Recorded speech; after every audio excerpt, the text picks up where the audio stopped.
Sophia'S Adventures. Chapter 1: The Mysterious Cottage. Once upon a time, in a land far, far away, there was a kingdom called Arabia, ruled by a kind and just king named Solomon.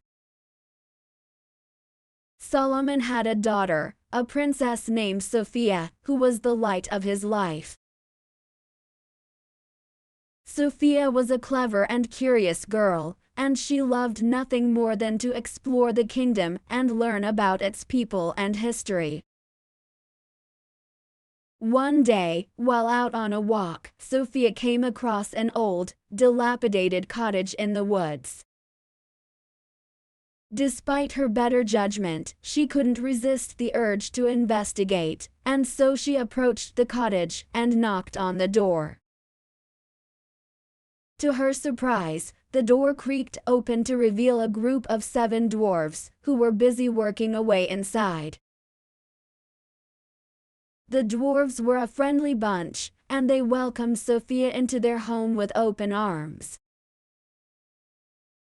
They told her about their lives as craftsmen, and how they spent their days creating all manner of objects, from intricate clocks to delicate jewelry. Sophia was fascinated by their skills, and she spent hours listening to their stories and watching them work. As the days passed, Sophia grew closer to the dwarves, and she began to see them as her extended family. She even started to help out with their work, using her own skills and ingenuity to create new and innovative designs. The dwarves were grateful for her help, and they taught her all the secrets of their trade. But as much as Sophia enjoyed her time with the dwarves, she knew that she couldn't stay with them forever. She had a duty to her kingdom, and to her father, and so she reluctantly bid the dwarves farewell and returned home.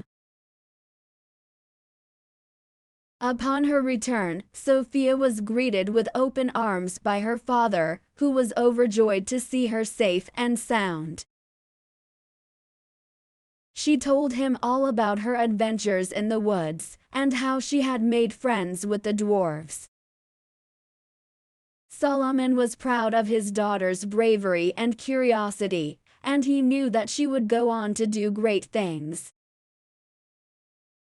And so, Sophia returned to her life as a princess, using the skills and knowledge she had gained from the dwarves to make her kingdom a better place for all its people. She was loved and respected by all, and she lived happily ever after, surrounded by the love of her family and friends. Chapter 2: The 7 Dwarves. Sophia was overjoyed to be reunited with her family at the kingdom, and she couldn't wait to tell them all about her adventures in the woods. She sat with her father, King Solomon, and her mother, Queen Isabella, in the royal gardens and told them everything, from her initial curiosity about the old cottage to her growing friendship with the 7 dwarves. As she spoke, Sophia's face lit up with joy and excitement, and her parents listened attentively, hanging on every word. They were amazed by her bravery and curiosity, and they couldn't believe all the things she had learned and experienced during her time in the woods. When Sophia finished her story, her parents were filled with pride and love for their daughter. They praised her for her bravery and determination, and they knew that she would go on to do great things. Sophia felt a warmth and happiness in her heart as she sat with her family, surrounded by the love and support of those she loved most. She knew that she was truly blessed to have such a wonderful family, and she vowed to always make them proud. From that day on, Sophia lived happily at the palace, using the skills and knowledge she had gained from the dwarves to help her kingdom thrive. She was loved and respected by all, and she knew that she was truly blessed to have such a wonderful life. Chapter 3: A New Family. Sophia had always known that her aunt, Lady Elizabeth, was jealous of her position as the princess and potential future queen. Lady Elizabeth had a daughter of her own, whom she doted on and hoped would one day take Sophia's place. So when Sophia received an invitation to visit Lady Elizabeth at her castle in the countryside, she was wary, but she didn't want to cause any trouble, so she reluctantly agreed to go. As soon as Sophia arrived at the castle, she knew that something was off. Lady Elizabeth was overly friendly, but Sophia could see the coldness in her eyes. She also noticed that there were no servants in sight, and that the castle was eerily quiet. Sophia began to feel uneasy, and she decided to leave as soon as possible. But as she turned to go, she heard a loud noise behind her. She spun around just in time to see a group of men emerge from the shadows, their faces twisted with malice. Before Sophia could react, she felt a sharp pain in her head, and everything went black. When she came to, she found herself alone in the woods, with no idea how she had gotten there. As she tried to make her way back to civilization, Sophia couldn't shake the feeling that she had been betrayed. She knew that Lady Elizabeth and her daughter had always resented her, but she never thought they would go to such lengths to get rid of her. As Sophia stumbled through the woods, she began to wonder if she would ever see her family again. She knew that she had to keep moving, to find a way back to the kingdom and her loved ones. But with every step, she couldn't shake the feeling that someone or something was watching her, waiting for the perfect moment to strike. Chapter 4: The Witch's Attack. As soon as the dwarves realized that Sophia had been captured, they knew they had to do something to save her. They had grown to love her like a sister, and they couldn't bear the thought of her being in danger. The dwarves decided to seek help from the neighboring kingdom, whose prince was known for his bravery and kindness. They hoped that he would be able to help them rescue Sophia and bring her home safely. The prince was more than willing to help the dwarves, and he immediately began making preparations for a rescue mission. He gathered his bravest knights and set out for the woods, determined to bring Sophia back to her kingdom. As they searched the woods, the prince and his men encountered many dangers, from fierce beasts to treacherous traps. But they were determined to find Sophia and bring her home, and they pushed on, undaunted. Finally, after what seemed like an eternity, they found Sophia, huddled in a clearing, looking lost and alone. The prince and his men rushed to her side and helped her to her feet, promising to take her home where she belonged. Sophia was overjoyed to be rescued, and she thanked the prince and his men for their bravery and kindness. She knew that she owed them her life, and she vowed to always remember their selflessness and devotion. As they made their way back to the kingdom, Sophia was filled with gratitude and joy. She knew that she had been blessed to have such loyal and brave friends, and she knew that she would always be grateful to them for saving her. Chapter 5. The Journey to the Witch's Lair. As they made their way back to the kingdom, the prince and Sophia began to spend more time together, talking and getting to know each other. They laughed and joked, and Sophia found herself falling for the prince's kind and charming personality. The dwarves, who had accompanied them on the journey, couldn't help but smile at the way Sophia and the prince interacted. They had always known that Sophia was a special young woman, and they were thrilled to see her find happiness with such a kind and brave man.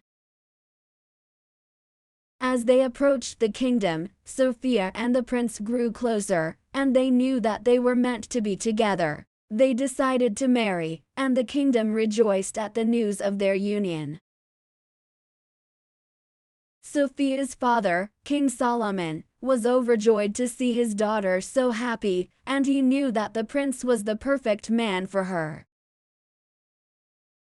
He gave his blessing for the marriage, and the preparations began in earnest. The wedding was a grand affair, attended by people from all over the kingdom. Sophia and the prince exchanged vows in the grand cathedral, surrounded by their loved ones and the dwarves, who had become like family to Sophia. As they danced and celebrated into the night, Sophia knew that she had found her true happiness with the prince. She was grateful for all that had happened, even the difficult times, because they had led her to the love of her life. And she knew that, with the prince by her side, she could face any challenge that came her way. Chapter 6. The Battle for Sophia. Sophia's aunt, Lady Elizabeth, had always been jealous of Sophia's status as the princess and future queen of Arabia. She had a daughter of her own, a young girl named Alice, and she was determined to see Alice on the throne instead of Sophia. One day, Lady Elizabeth met with a wicked witch who lived in a dark and mysterious forest on the edge of the kingdom. She offered the witch a large sum of gold in exchange for her help in eliminating Sophia. The witch, who was greedy and power-hungry, agreed to Lady Elizabeth's plan and promised to use her dark magic to rid the kingdom of Sophia. The following night, as Sophia slept in her chambers, the witch snuck into the palace and cast a spell on her, causing her to fall into a deep and endless sleep. Lady Elizabeth, who had been watching from the shadows, cackled with glee as she saw the spell take effect. She knew that with Sophia out of the way, Alice would be next in line for the throne, and she would stop at nothing to make that happen. But little did Lady Elizabeth know, the dwarves had been keeping a close eye on Sophia, and they had witnessed the witch's attack. Determined to save their friend, they set off into the forest, determined to find the witch and stop her from causing any more harm. After a long and perilous journey, the dwarves finally located the witch's lair and confronted her. Using their skills and cunning, they were able to defeat the witch and break the spell that she had cast on Sophia. Sophia woke up the next morning, feeling rested and refreshed. She had no memory of the witch's attack, and she was grateful to the dwarves for saving her. Together, they returned to the kingdom and told Solomon and Isabella what had happened. Filled with rage and disgust, Solomon had Lady Elizabeth and the witch arrested and brought to justice for their crimes. Sophia was relieved and grateful, knowing that she was safe and that her aunt and cousin could no longer threaten her position as the princess and future queen of Gradia.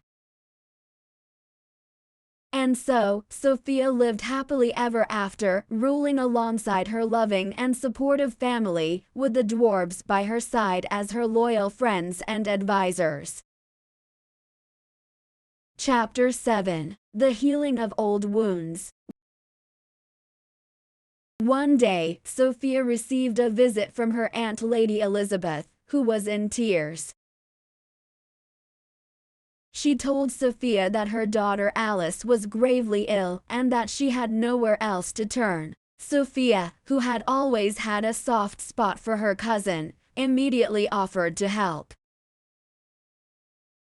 She remembered the dwarves, who had always been kind and helpful, and she decided to seek their assistance. She set off into the woods, accompanied by Lady Elizabeth and a few of her trusted advisors, determined to find a cure for Alice's illness. After several days of searching, the group finally stumbled upon a rare and magical herb that was known for its healing properties. They quickly gathered as much of the herb as they could and brought it back to the kingdom, where they brewed it into a potent medicine. To their relief, the medicine worked wonders on Alice, who began to show signs of improvement almost immediately. Lady Elizabeth was overwhelmed with gratitude and tears, and she fell to her knees before Sophia, apologizing for all the wicked things she had done in the past. Sophia was touched by her aunt's sincere remorse, and she reached out a hand to help her up. "It's okay, Aunt Elizabeth," she said softly. "We are all family, and it's important to forgive and move on." And so, the rift between Sophia and Lady Elizabeth was healed, and they all lived happily together, united in love and forgiveness. The kingdom of Aradia flourished under Sophia's wise and compassionate rule, and all its people lived in peace and prosperity.